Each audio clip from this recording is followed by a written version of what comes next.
And that's when I started working on my third startup, which was an utter fail. Okay. Because I knew, okay, everything has went perfect for me. Everything is Yeah. going spectacular. This is gonna be rock solid again, right? Yeah.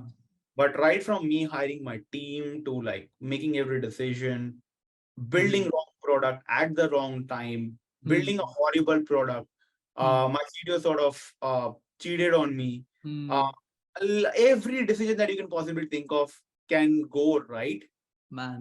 Wrong. Even the smallest of decision of me getting the right office went wrong, by the way. It Oh, was wow. that horrible. I ended up losing about $200,000 in that venture.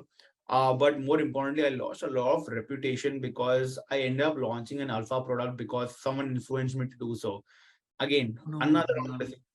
Yeah. And series of decision led to a lot of challenges for me in my life where those customers would abuse me, those customers would talk shit about me. And I went through a lot of hate during that stage of my life, which still affects me because there are many of those people that still like talks wrong about you, right? Yeah. Because once those bridges are burned, people will always talk shit about you. Yeah. But then again, because of all of those issues, I went into almost like a 9 month of clinical depression.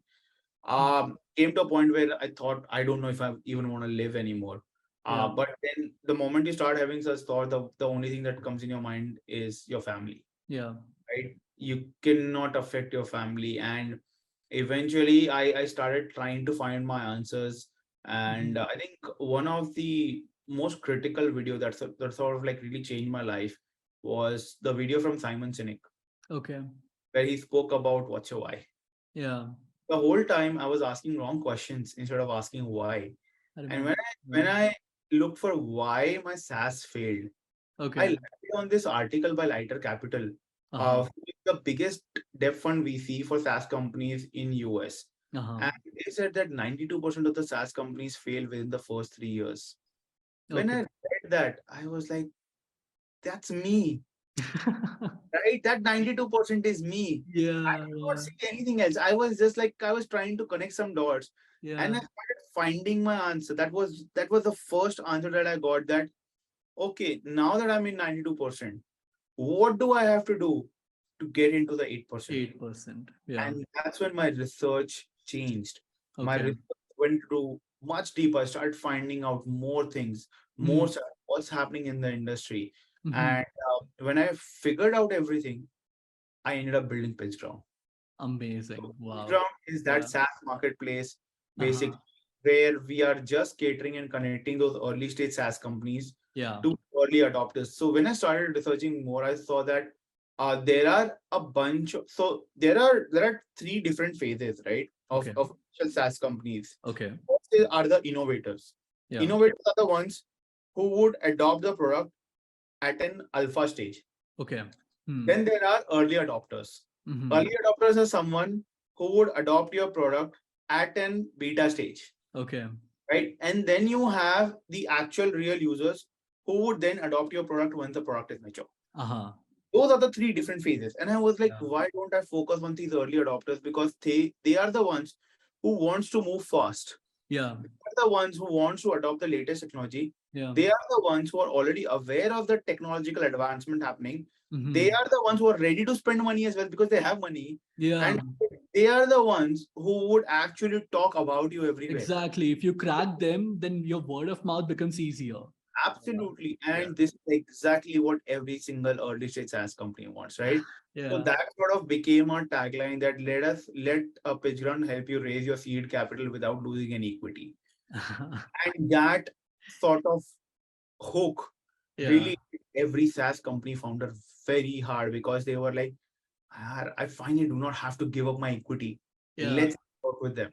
And that's how it all got started. Then what's your model then? Like if you don't work in terms of equity, then Just like Amazon but for softwares. okay. Just like, Okay. just like Amazon, you can go and list any other products, right? Uh-huh. Similarly, you can come and list your SaaS on our product. So the model is very straightforward that on every single sale that happens, we get a certain percentage of it. Hmm. That's how like every single marketplace models are in general. Yeah. So we kept on building that.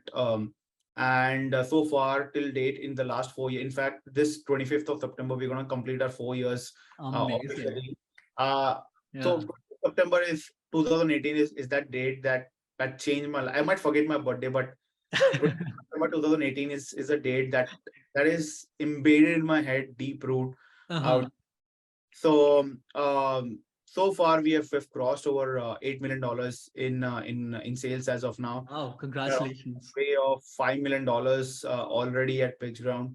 But then the journey did not stop over here, because again, in this journey is where I found my second co-founder and CTO, Lucas, who's based out of Uh-huh. Lithuania.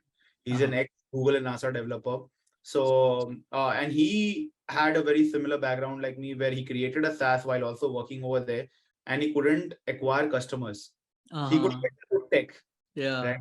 So that's when we connected deeply right away, because we were like that, like you get that bro feeling right away. Yeah. You अरे can मेरे साथ भी हुआ तेरे साथ भी हुआ हाँ. you can sense that pain Yeah. right away, and that pain is what really connected to us right away. Yeah. We started having a discussion, and I told him about my story, and he told me one thing: Udit, when the time is right, we'll Uh, rebuild, right? yeah. And this year we rebuilt it, which is known as firstsales.io today. Wow. Yeah. And firstsales.io, in just 3 months of the launch, has done $250,000 already, Wow. and we are on a runway to hit probably around like $1.5 million Mm-hmm. within 1.5 to $2 million Yeah. within the next 1 year or so. We have just acquired the very first company in my entire life uh, today. So it's been Today. Okay. yeah, Wow. Congratulations, man. your paperwork happened today. Oh, wow. Okay. What is the company? Like, I mean, would I you like can't to share? disclose anything right now at the Oh, moment, man. Okay. All right. but Yeah. like it's been a crazy journey, and at the Uh-huh. same time, me being a Marwadi, I don't take like losses very lightly. So I Yeah. can bounce back on that as well. Yeah, I think but the depression and all the down things have really taught me few things, that Mm. if you really want to grow, you need to be humble. You Yeah. need to grind, and more importantly, you need to be rooted to your to as deep as possible. There's a saying that the taller the tree, the deeper the root. Longer the roots. Yeah. So Deeper the you roots. have to stay to your roots. You have to stay deep to your roots. Don't try to fly, because if you fall down, you might not be alive. But if you Yeah. fall on the ground and if you're just walking, you can still get up and walk again. Yeah. So, and in order for you to continue your journey, you need to be alive. That's Yeah. all you need to do. So that's been my story, and that's been my journey. Man, I loved your story. It was like I could actually visualize everything and you could see it as a movie. And I love that, like how you had your ups, your downs, but you'd not give up, right? Like, I mean, that's not so many people. Like, I mean, I don't know so many people who would do that. I mean, even after facing so many losses, even after going into depression and everything, you did not stop. You did not give up, and you continued. And now today you acquired a company. I'm very happy that you told me that. So I mean, that's amazing, dude. Like,